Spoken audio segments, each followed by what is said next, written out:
আসসালামু আলাইকুম রহমতুল্লাহি বারাকাতুহু। প্রিয় দর্শক, দেশ এবং প্রবাসে যে যেখানে আছেন, আশা করছি আল্লাহর অশেষ মেহেরবানিতে ভালো আছেন, সুস্থ আছেন। আসছে জাতীয় সংসদ নির্বাচন, আমাদের বহুল কাঙ্ক্ষিত একটি নির্বাচন। আমরা যারা তরুণ প্রজন্ম, এদের বিশাল একটা অংশ আমাদের জীবদ্দশায় সুষ্ঠু কোনো নির্বাচন আমরা দেখতে পারি নাই। আমরা শেখ হাসিনার রাহাজানি, জুলুম, কেন্দ্র দখল, জবরদস্তি করে ক্ষমতা দখল, এগুলো দেখে দেখে বড় হয়েছি। তাদের জন্য সামনের নির্বাচনটা আসলে অনেক বেশি গুরুত্বপূর্ণ। তো আমি এই গুরুত্বপূর্ণ নির্বাচনে একটি আকুল আবেদন এবং আপনাদের বিবেককে জাগ্রত করার জন্য একটা বাণী বা বার্তা দেওয়ার জন্য মূলত আজকের এই ভিডিওটি করা। আমি রিসেন্টলি এক ভাইয়ের সাথে কথা বলছি। উনি একটি রাজনৈতিক দলের মোটামুটি প্রভাবশালী নেতা। আমার সাথে কথা হয়েছে ওনার, কিন্তু ওনার একটি কথাতে আমি সন্তুষ্ট হতে পারি নাই। উনি বলল, আমি যখন ওনার কাছে আহ, ভোট দেওয়ার জন্য একজন সৎ, যোগ্য, আদর্শবান ব্যক্তিকে নির্বাচন করার কথা বললাম, উনি বললেন, আপনি কোনো কথা বলেই লাভ হবে না, ব্যক্তির চেয়ে দল বড়। তার মানে দল যদি একটি কলা গাছ দাঁড় করা, আমি ওই কলা গাছকেই ইক্তেদা করব, কলা গাছকে আমি মেনে নিব। তো এজন্য আসলে আমি আহ, আপনাদের কাছে এই বার্তাটা দেওয়া, ব্যক্তির চেয়ে যদি দল বড় হয়, সেই ক্ষেত্রে একজন খারাপ ব্যক্তি যদি দল নির্বাচন করে, একজন অসৎ ব্যক্তি যদি দল নির্বাচন করে, একজন দুর্নীতিবাজ ব্যক্তি যদি দল নির্বাচন করে, আপনি কি তাকে আহ মানে দলের দলান্ধ হয়ে আপনি তাকে নির্বাচন করবেন সমাজের জন্য, রাষ্ট্রের জন্য? এটা এটা একজন সুস্থ মানুষের, একজন দেশপ্রেমিক মানুষের চিন্তা চেতনা হতে পারে না। ধর্মান্ধ হওয়া যাবে, একজন ইমানদার হিসেবে আমাদের ধর্মান্ধ হতে হবে। ধর্মের বিষয়গুলো হচ্ছে আধ্যাত্মিক।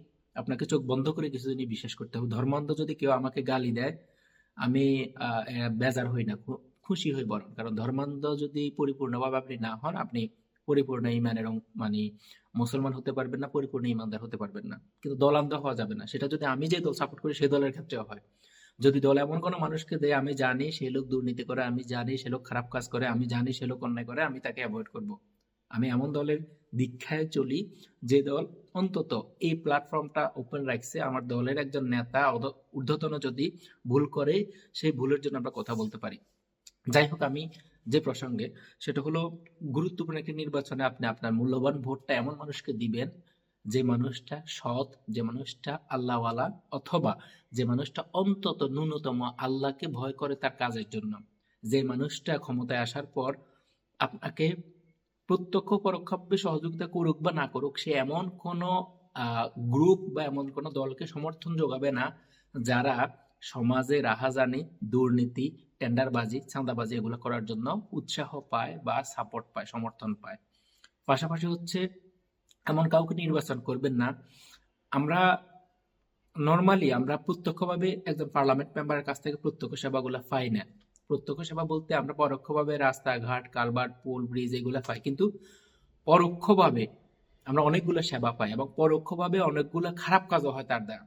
পরোক্ষভাবে সেবা যেগুলো পাই, সেগুলো আমরা আঁচ করতে পারি না, যার কারণে আমরা আমাদের ভোটটা যে দামি, গুরুত্বপূর্ণ, সম্মানের, এবং আমার এই একটা ভোটের কারণে একজন রাষ্ট্রের গুরুত্বপূর্ণ মানুষ নির্বাচিত হচ্ছে, এই জিনিসটা যেমন আমরা বুঝতে পারি না, ঠিক তেমনি আমরা এটা বুঝতে পারি না যে পরোক্ষভাবে ওই অসৎ একজন ব্যক্তিকে আমি দাঁড় করানোর কারণে একটা বিশাল গ্রুপকে, যাদেরকে ওই অসৎ ব্যক্তি সমর্থন দিবে, তাদেরকে আমি ভোট দিছি। এটা হচ্ছে পরোক্ষ একটা ভোট দেওয়া। তো একটা কথা মাথায় রাখবেন, আপনার প্রজন্ম, আপনার সন্তান, আপনার পরবর্তী প্রজন্ম কিন্তু এই সমাজে বড় হবে। আপনার পরবর্তী প্রজন্ম কিন্তু এই দেশের একটা অংশ হবে। আপনি কি রেখে যাচ্ছেন তাদের জন্য? সুস্থ মাথা চিন্তা করেন। মাখলুকাতের মধ্যে মানুষকে সৃষ্টির সেরা জীব করা হয়েছে শুধুমাত্র তার বিবেক, বুদ্ধি, সে নিজে চিন্তা চেতনা করতে পারে সেজন্য। আল্লাহ তাআলা আপনার বিবেকে সে দরজাটা খুলে দিক। আপনি ভোট দেওয়ার ক্ষেত্রে দলান্ধ না হয়ে আপনার প্রার্থীকে সামনাসামনি রাখেন। একজন মুমিন হিসাবে, মুসলমান হিসাবে তুলনামূলক আমরা সবাই এখানে, কেউই সর্বে সর্বা না, কেউই পরিপূর্ণ না, দোষ ত্রুটি সবার আছে, কিন্তু তুলনামূলক কে আপনার জন্য, আপনার সমাজের জন্য, আপনার রাষ্ট্রের জন্য, আপনার ভবিষ্যৎ প্রজন্মের জন্য ভালো হবে, সেই দিকটা বিবেচনা করে একটি সুন্দর, সুশৃঙ্খল, ধর্মভিত্তিক, অথবা যেটাকে বলে আপনি একটা শান্তিপূর্ণ দেশ গঠনের জন্য আপনার মূল্যবান মতামতটা দিবেন। সে আশা এবং প্রত্যাশা রাখছি। সবাই ভালো থাকবেন, সুস্থ থাকবেন, সুন্দর থাকবেন।